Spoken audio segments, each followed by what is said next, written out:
मुंबई का सहार एयरपोर्ट। अभी अभी दुबई से मुंबई की फ़्लाइट लैंड हुई और उसमें से सभी पैसेंजर्स बाहर निकले। इन्हीं में से एक पैसेंजर, करीब 30-35 साल का स्मार्ट सा दिखने वाला आदमी, बड़े आत्मविश्वास से चलकर वॉशरूम की तरफ बढ़ा। वॉशरूम में उसने अपना चेहरा धोया।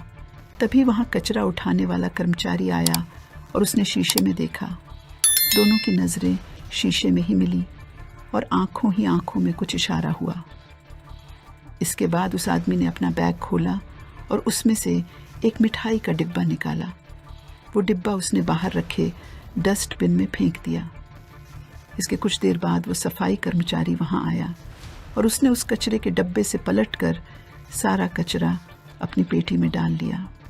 यह था दाऊद का स्मगलिंग का नया तरीका। दरअसल सफाई कर्मचारी दाऊद के लिए काम कर रहा था और वो पैसेंजर भी दाऊद के लिए कुरियर का काम कर रहा था। ये सफाई कर्मचारी स्मगलिंग का सामान कचरे के साथ एयरपोर्ट से बाहर निकाल देते थे, जहाँ से बाहर खड़ी गाड़ी में दाऊद के लोग ये सोना अपने गोडाउन में ले जाते थे। ये उस वक्त स्मगलिंग का नया तरीका था। इससे दाऊद को बहुत ज़्यादा मुनाफा होने लगा। दाऊद इस तरीके से सोना, करेंसी और इलेक्ट्रॉनिक वस्तुएं स्मगल किया करता था। ये वो वक्त था जब पुराने स्मगलर्स समुद्र के रास्ते स्मगलिंग करते थे।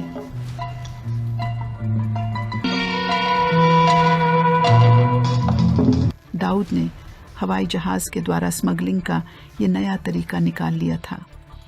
इस वजह से दाऊद अपने काम में दिन दुगनी और रात चौगनी तरक्की कर रहा था और ये बात पठान गैंग को बिल्कुल भी रास नहीं आ रही थी। पैसे की वजह से अब दाऊद का रसूख बहुत बढ़ने लग गया था और उसे अब रिसोर्सेज की कोई कमी नहीं थी। अब उसने मुंबई के बाहर गुजरात, दमन और रत्नागिरी के कोस्टल एरिया पर भी स्मगलिंग के लिए अपना कब्जा जमा लिया था। 1980 के बाद तो दाऊद का दुबई आना जाना काफ़ी बढ़ गया था। अब उसका दुबई के शेखों के साथ उठना बैठना शुरू हो गया था। वहाँ अब उसके बहुत अच्छे लिंक हो गए थे। दाऊद की दौलत बढ़ती जा रही थी। इस वजह से उसकी पकड़ पुलिस डिपार्टमेंट और सरकार में काफ़ी अच्छी हो गई थी। दाऊद का मुसाफिर खाना अब एक किले की तरह मजबूत हो गया था। अब वहाँ उसके बंदूकधारी बॉडीगार्ड्स पहरा देते थे। वहाँ के लोग भी उसे बहुत सपोर्ट करते थे, क्योंकि दाऊद की वजह से वो भी तो अमीर हो रहे थे। पठान गैंग इस सब से नाखुश था, लेकिन वो कुछ कर नहीं सकता था। दाऊद को तो अब मस्तान का सपोर्ट भी मिल गया था। पठान गैंग का लीडर अब अमीर ज़्यादा था, जो करीम लाला का भतीजा था। वो तो दिन रात दाऊद और उसके भाई साबिर को ठिकाने लगाने की कोशिश में लगा रहता था, लेकिन दाऊद के सुरक्षा इंतज़ामों की वजह से वो कुछ कर नहीं पा रहा था। दाऊद हमेशा बहुत ही सतर्क और डिसिप्लिन रहता था, लेकिन साबिर इतना समझदार और सुलझा हुआ नहीं था। साबिर शादीशुदा था और उसके 2 बच्चे थे। वो अपनी पत्नी और बच्चों से प्यार करता था, लेकिन जब एक बार उसकी पत्नी प्रेग्नेंट हुई तो उसने अपनी जिस्मानी ज़रूरत पूरी करने के लिए कोठे का सहारा लिया। मुंबई में कमाठीपुरा इस काम के लिए मशहूर है, लेकिन वो आम लोगों के जाने की जगह है। उन दिनों हाई क्लास अच्छी लड़की के लिए कांग्रेस हाउस एक जगह थी, जहां इस तरह की कॉल गर्ल्स मिला करती थीं। साबिर भी कांग्रेस हाउस गया और उसे वहां चित्रा नाम की लड़की मिली। चित्रा देखने में एक आम लड़की की तरह थी, लेकिन उसमें अदाएं कमाल की थीं। उसकी इन अदाओं ने साबिर का दिल जीत लिया। नतीजा ये हुआ कि अब हर दूसरी रात साबिर चित्रा के साथ बिताने लगा। आया तो वो अपने जिस्म की भूख मिटाने था, लेकिन वो चित्रा के प्यार में ही पड़ गया। वो चित्रा के साथ वो सब करता जो नॉर्मली एक बॉयफ्रेंड अपनी गर्लफ्रेंड के साथ करता है, यानी साथ में पिक्चर देखना, चौपाटी पर घूमना या फिर 5 स्टार होटल में खाना खाने जाना। चित्रा भी इससे बहुत खुश थी। आज तक किसी ने उसे ऐसे ट्रीट नहीं किया था, इसलिए खुशी से वो तो 7वें आसमान पर रहती थी। कांग्रेस हाउस में चित्रा की एक दोस्त और भी थी, नंदा। वो भी चित्रा के जैसे वैश्यवृत्ति का काम करती थी। दोनों अच्छी दोस्त थीं, इसलिए चित्रा उससे अपने दिल की हर बात बताती थी। नंदा चित्रा के लिए खुश थी, लेकिन उसे अपने लिए दुख होता था। वो चाहती थी कि उसका भी ऐसे कोई आशिक हो जो उसे घुमाए फिराए और ऐश कराए। ये बात जल्द ही अंडरवर्ल्ड में फैल गई। पठानों को भी इस बात का पता चल गया।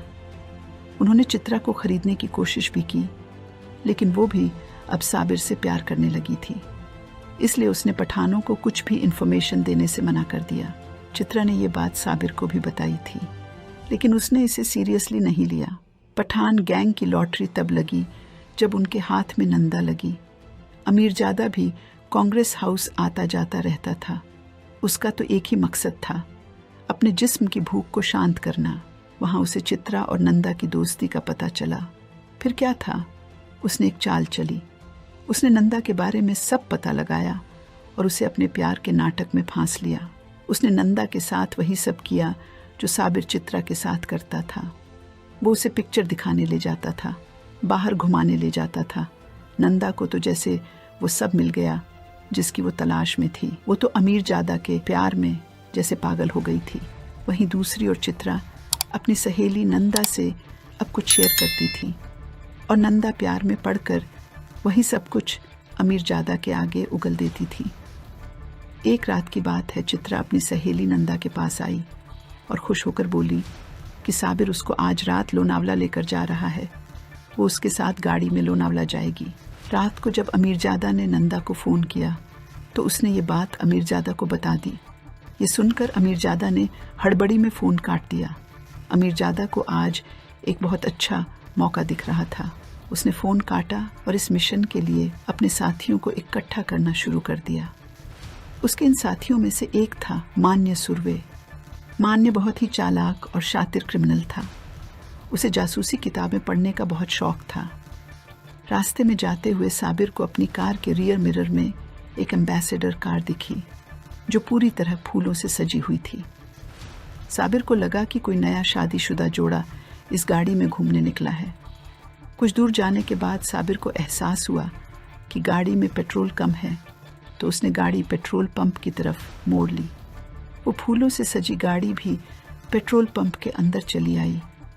साबिर ने जब उस गाड़ी को ध्यान से देखा तो उसके हाथ पांव फूल गए।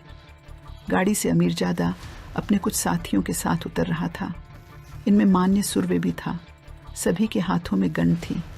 साबिर ने फौरन चित्रा को गाड़ी से बाहर धक्का देकर उतारा और ग्लोव्स कंपार्टमेंट से अपनी गन निकालने लगा, लेकिन उसे इतना मौका नहीं मिला। अमीरजादा ने अपने साथियों के साथ साबिर पर गोलियों की बौछार कर दी। साबिर को 9 गोलियां लगीं और उसकी मौत हो गई। दाऊद साबिर सिंडिकेट में से अब साबिर की मौत हो गई थी और दाऊद अकेला रह गया था।